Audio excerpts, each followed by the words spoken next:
Brett, could you comment on Chatel's injury? Yeah, I heard Coach. My bad, guys. I heard Coach Jones had already addressed that, so that's something I'm just going to stay away from. Okay. Brett, after the game on Saturday, Coach just talked about the need to play with passion and energy. He said that was just kind of an isolated incident. Is that your view on it, or has that been a reoccurring issue throughout the year? No, I don't think it's been reoccurring. Sometimes first noon game of the year sneaks up on you a little bit, having to wake up a little bit earlier. But that's not an excuse. We should always be come out and be ready to play and come out with passion. So, as leaders of the team, that's on us, and we'll get it corrected, and it'll be corrected this week. How do you get that fixed? I think it starts a lot with the people on the sidelines who aren't playing. I think that they've got to have some juice over there and help lift everybody else up. And so I think you're going to see a lot more from the sidelines this week.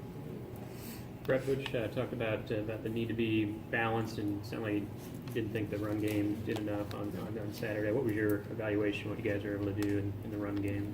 How can that get better? I'd say the run game was pretty poor, I guess, and that's on the offensive line. So, as an offensive lineman, as a senior, take that really personal.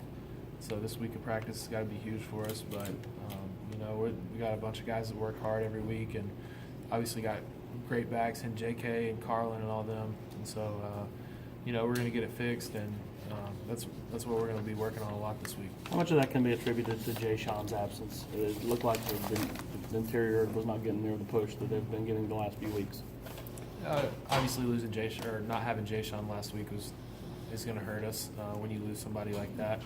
But Coleman, he's played a lot of football for us and started a lot of games, 20-something games.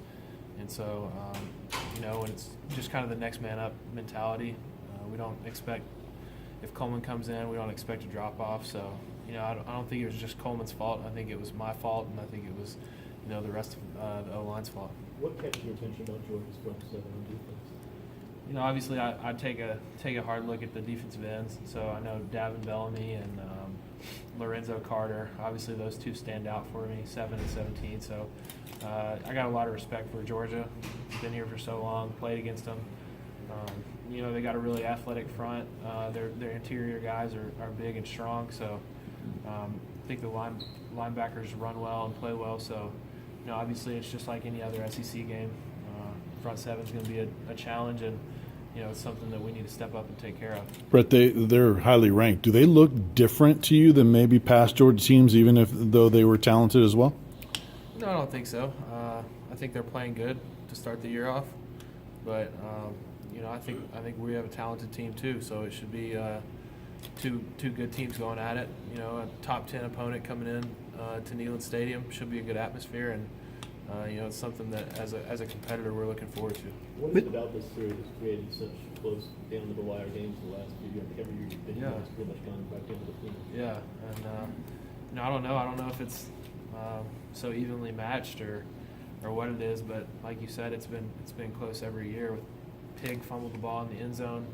I think that was my freshman year. Obviously, what happened last year, but they've kind of been neck and neck games, and either team could come out with a win. So, I expect another close game coming up. Brett, did Jim Chaney recruit you at all, and what do you know about him? Yeah, he did. He's actually, him and Coach Pittman, Sam Pittman, were the ones that offered me, and so I have a good relationship with them, and it's kind of cool to get to go and see them again. I got to talk to him last year after the game, and my parents have a good relationship with him, so I think he's a great offensive coordinator. I think Coach Pittman's a great offensive line coach, and it's kind of cool to see old people from recruiting. What's your thoughts on what's going on in the NFL with various types of anthem protests and such right now? I don't have much thoughts on it. Just I guess every team should take it with whatever they do. I'm not saying what I would do, but my brother was in the military, so I have a soft spot for the military. So, but that's kind of out of my range, I guess. With the sideline energy, how beneficial would it be to have TK, Jennings, Tuttle, those type of guys back out there and offering some leadership too?